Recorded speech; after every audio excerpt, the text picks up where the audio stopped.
Skip it up and that up. So NVIDIA CEO Jensen Huang claims that the RTX 2080 and of course the 2080 Ti are more powerful than next-gen consoles. Which, duh.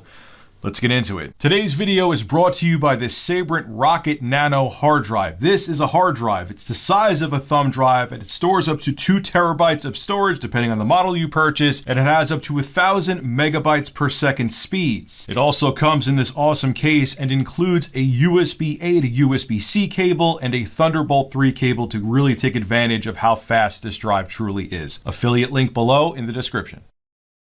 So at GTC 2019, it's a conference held in China. GTC stands for GPU Technology Conference. NVIDIA went on stage and touted a bunch of new technology, but they also made sure to take the time, or at least the CEO of NVIDIA, Jensen Huang, went on stage to make sure he took the time to throw shade at next-gen consoles, saying that his current generation GPUs are more powerful than next-gen consoles. Color me shocked.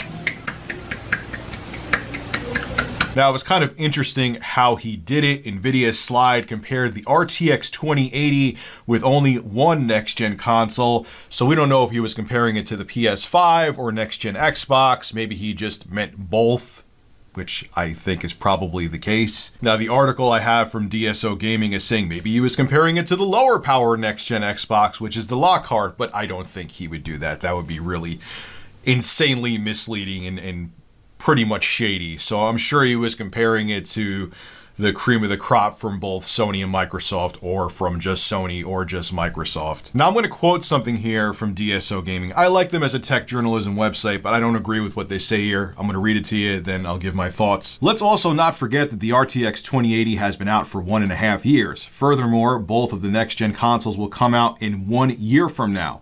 This obviously means that both Microsoft and Sony have enough time in order to further enhance and tweak the frequencies of their GPUs.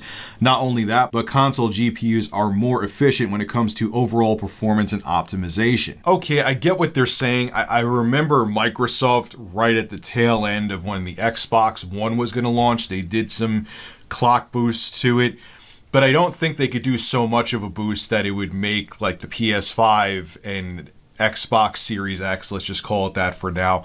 I don't think it would make it surpass or be on par with the 2080 and 2080 Ti just by frequency boosts. That would be an insane, unless it's like basically at the threshold now and Jensen can just say it because it's just right behind the 2080 and going up like 300 megahertz on the GPU clock would put the Xbox Series X at the same performance or above the performance of a 2080. Maybe that's the case, but I don't think so. So even if they boost clocks, I don't think it's going to be able to make the PS5 or next Xbox or the Xbox Series X surpass or be on par, unless there's something else that I'm missing, but that's just kind of crazy talk. And even if the next gen consoles aren't on par with the 2080 and 2080 Ti, whoop-de-doo. Remember I did a video on this a while back. Someone leaked specs of, there was a benchmark, a lot of people think it was 3D Mark, like Firestrike that they did, and someone leaked a benchmark of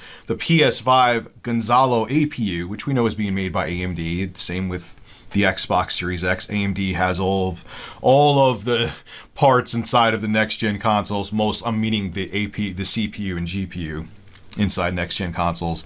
And the PS5 had better performance than a GTX 1080. I don't care it came out in 2016. It's still a beast of a card. And it was just a little bit behind the RTX 2080. So the GTX 2080 you see in the picture right now got a score of 19,370. The PS5 Gonzalo got 20,000 and change, and the RTX 2080 got 21,892.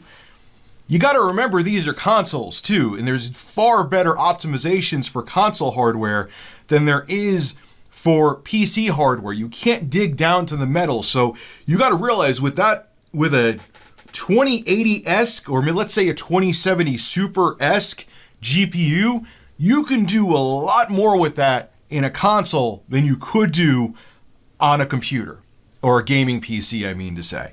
It's just how it is. All right. Yes, there's way more power in a very high-end computer than will be in even next-gen consoles, but you could do a lot more with less power in a console than you can on a PC. And if you're a PC elitist, I'm sorry to hurt your feelings, that's just facts. Technically, I'm a PC elitist too, but I can accept that. And because game developers can do a lot more with the hardware inside of a console than they can with PC, because they could really optimize their games to run on a console.